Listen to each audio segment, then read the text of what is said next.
Минске задержали мужчину с двумя маленькими детьми. Инцидент случился в микрорайоне Лебяжий во время традиционного дворового чаепития. Силовикам такого рода собрания не пришлось по душе, поэтому под раздачу попали как взрослые, так и дети. Среди задержанных оказался также отец 8-месячного малыша, которого пришлось оставить соседке. Мужчине даже не дали позвонить жене, чтобы она забрала ребенка. После составления протокола задержанного с детьми выпустили, а у МВД, конечно же, нашлась своя версия событий.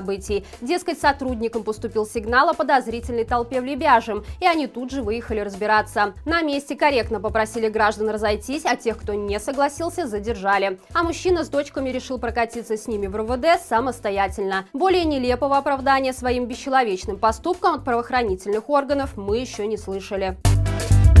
МВД закупила несколько сотен комплектов спецодежды для фельдшеров. По информации одного из телеграм-каналов, покупка была совершена без тендера. Вероятно, теперь силовики будут не только разъезжать на скорах, но и в буквальном смысле притворяться медиками. Только непонятно, в чем суть таких ролевых игр. То ли в жуткие реалии превращается анекдот о том, что из-за нехватки медиков белорусов скоро будет лечить ОМОН, то ли у силовиков возникла насущная необходимость беспрепятственно проникать в медучреждения. К слову, о последнем. Вчера во время марша Народного трибунала возле 4-й больницы в Минске была замечена внушительная группа бойцов. Несмотря на карантинные меры, силовики проникли в медучреждение, чтобы справить там малую нужду. Видимо, делать это под заборами и углами домов ОМОНовцам все же запретили.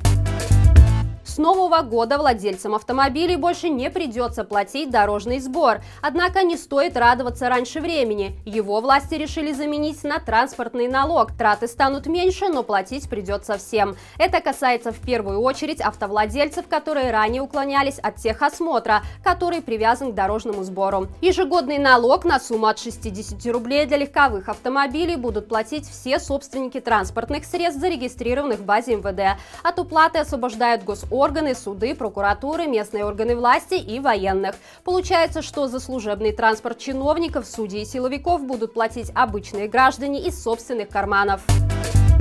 Чтобы отсидеть сутки на Окрестино, журналистке пришлось самой отвезти туда своего участкового. Такой невеселый курьез произошел сегодня с фотокорреспонденткой нашей Нивы Александрой Пилипович-Сущиц, которая получила 7 суток за свою работу на марше памяти Романа Бондаренко. Девушка решила добровольно отправиться отбывать наказание, поскольку в противном случае ее могли бы задержать на улице в любое время. Однако, когда к ней домой пришел участковый, чтобы сопроводить ее на Окрестино, служебного транспорта при нем не оказалось.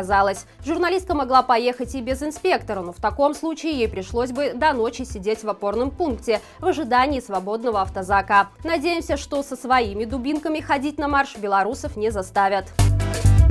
Обычная фотосъемка в здании суда закончилась рукоприкладством со стороны силовиков. Данный инцидент произошел в Бресте перед началом процесса по делу двух мужчин, которых обвиняют в насилии в отношении сотрудников милиции. В объектив волонтера правозащитного центра «Весна» попал конвоир. После этого силовики отвели мужчину в помещение без видеокамер, ударили по ребрам и заставили удалить все фото. Стоит отметить, что до начала заседания вести съемку не запрещено, поскольку суд – это общественное место. Съемку может запретить судья и только во время самого процесса. Однако белорусским силовикам законы не писаны, и избивать мирных людей для них, в общем-то, дело привычное и весьма прибыльное. И это все на сегодня. Не забывайте поставить лайк этому видео, а также поделиться им на своей странице в Фейсбуке. Берегите себя и живи Беларусь!